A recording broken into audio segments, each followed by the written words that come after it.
Hello guys, back to my mini blog. તો તમારું હાર્દિક સ્વાગત છે મારા મિની બ્લોગ। તો આજે है મારો પહેલો મિની બ્લોગ। तो हम जाते आगे नीचे।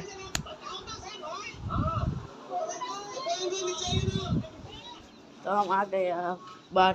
तो आप देख सकते हो बाहर का नज़ारा, कितनी धूप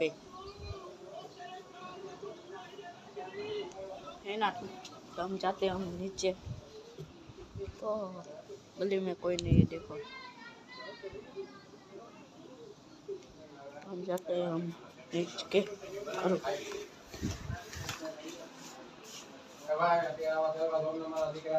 आया। तो हम आए आज बाहर। तो જોઈ શકો છો અમે બહારનો નજારો। તો અમે આજે ઉઠા સવારે વહેલા 7 વાગે, પણ આજે અમારો મન હતો મિની બ્લોગ બનાવવાનો, એટલે આજે 1 મિની બ્લોગ બનાવ્યો છે। જો ચાલો હવે આપણે મળીએ બીજા બ્લોગમાં।